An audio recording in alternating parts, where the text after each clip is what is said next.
one of the great architects of our victory in the referendum campaign.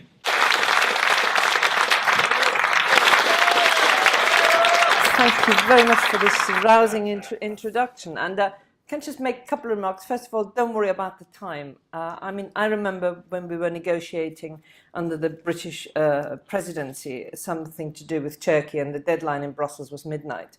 And at about 11:30, Jack Straw remembered that actually it was midnight in Brussels, but in London it was still 11 o'clock. So they changed the time for negotiations, and we did reach agreement before midnight, albeit London time rather than Brussels time. So, you know, these things are movable feasts. I'm kind of starting off, because I may be saying some things to you tonight which you don't particularly want to hear. But I think we're in a really peculiar and strange moment. Everybody has said what they've had to say for the last 2 years almost. And nobody's been listening to anybody. And we got ourselves into a really, really sad state. And I thought it was best summarized by, of all the people, the Governor of the Bank of England, the previous Governor of the Bank of England, Mervyn King, who went on the Today programme and said, you really have to ask yourself how the world's 6th largest economy, with a reputation for administrative capacity and political stability, has managed to get itself into this mess. And I think that, can't you say, I am seething. I am really, really angry. But now is not the time for that, because the anger won't get us anywhere. And there has been too much kind of people calling each other names because they were so angry they didn't have rational arguments. But right now, this is really crucial. And it's not just a really crucial time in the United Kingdom. We tend to forget what is going on in the rest of the world. So we've got this really bizarre situation, by the way, where the so-called progressives are the ones who are nostalgic for the Delors Commission. And you go and say, what is happening is you have no government in the United States. You have the AfD being the official opposition in Germany. You have civil unrest in France, which they hadn't seen since 1968. And I think what this is a reflection of is that the people who are being governed these days no longer just trust and give a mandate to someone like me who was at Westminster for 20 years and my colleagues who are still there, without actually being questioning them and holding them to account in ways they hadn't before. And we bizarrely, and the thing which I find even most unbelievable is that we've got ourselves into a position that for a people to want to have the final say over who makes their laws, and much more to the point, being able to remove those who make their laws in regular intervals through the ballot box, is being described as being extreme. Now, I actually thought this was the most natural. I tend to believe in liberal democracies. Now, if you believe in a benign dictatorship, then, you know, the statement by the Chinese premier, who actually has openly now said that the continued existence of the one-party state is what this nation believes in, well, then please say so. But the thing which is troubling me most is that we seem to have forgotten what the elements of democracy are. And the elements to me of democracy are, by the way, folks, I have a real problem with referendums. I really do.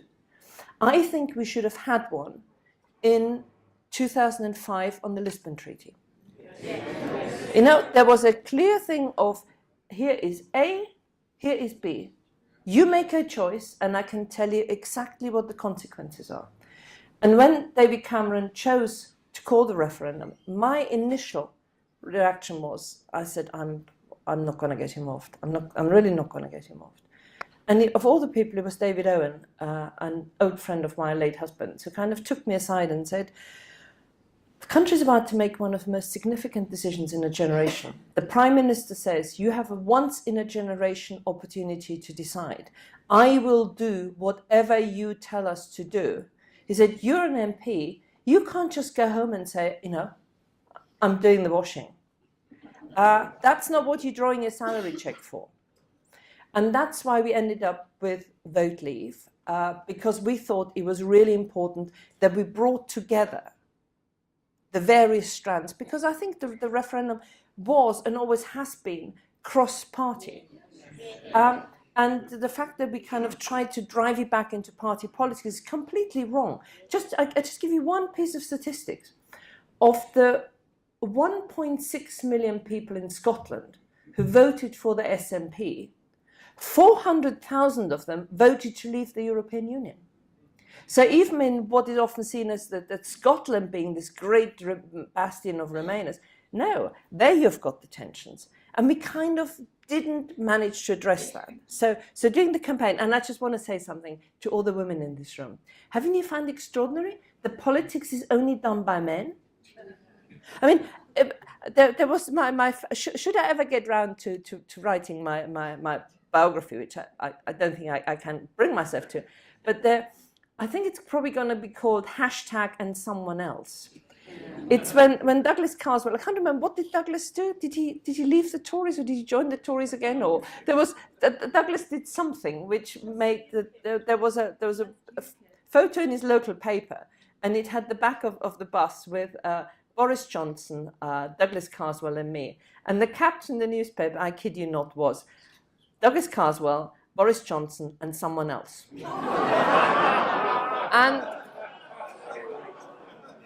And if any of you watched the Channel 4 program on what's it called, the Uncivil War, which I thought was in terms of Dominic Cummings, I thought it was a brilliant portrait of him.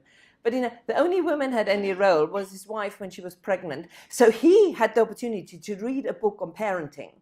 So he could sort of come up with a thing about, take back control. So for the avoidance of doubt, the decision to leave the European Union and the campaign for it was men and women, even if the history books and the television documentaries tried to tell you it was only the men. So, let's just get this one out of the way.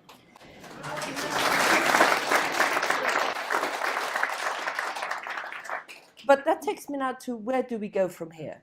Whatever happens tomorrow, by the way, anybody who goes and sort of says, oh, you need to influence the MPs here, by tomorrow, these guys are going to be in the House of Commons, and nothing anybody outside the House of Commons says will make the slightest bit of difference on how they decide.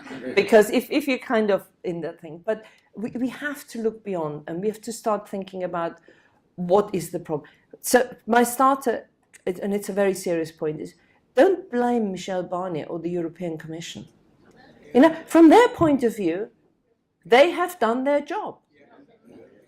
During the referendum, we thought the border, which would be the trouble, would be Gibraltar. Remember, David Cameron had actually planned to go to Gibraltar.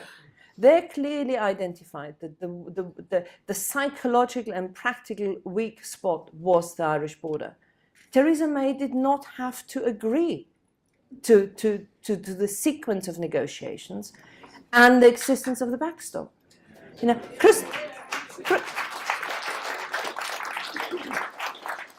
Christopher Mayer, the former ambassador to Washington, press secretary to John Major, says we should have from the very beginning taken this out as a separate treaty. So the place we're in now, we UK PLC have played a significant part in creating that. The most significant thing of Joe Johnson's resignation letter was that he said a total failure of statecraft. And I do think we have lost the ability of statecraft. I think we're seeing a breakdown of the party political allegiances in many ways. We're seeing the Conservative Party deeply split, but make absolutely no mistake, the Labour Party is equally divided. It's just that when you're in opposition, it is always easier to cover your divisions than when you're in government. And that takes me to whatever happens tomorrow, and tomorrow will not be the end by any means whatsoever.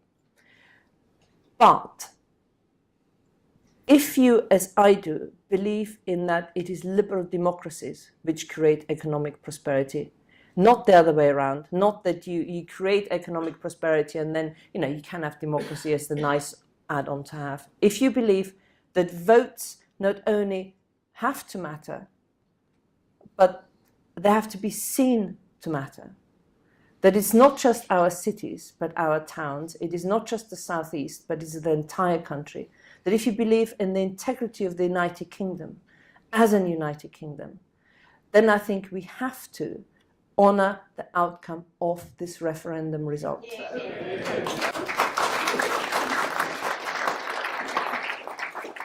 And to me, what matters more than anything else is who has the final say. And by the way, because I do think we need to think how we move forward. If anybody goes and says those who voted leave need to compromise, I would say one thing. If the referendum result had been exactly the other way around, if it had been 52 for Remain and 48 for Leave, do you really think the Remainers would have said, well, we now have to compromise and we go for Norway Plus because they're 48% to want change? But the challenge, and I leave it to them to take up this kind of significant challenge which we face. There's nothing unreasonable about wanting to have the final say about who makes your law. Trade happens because you're more competitive, because you produce something, because you've got the skills.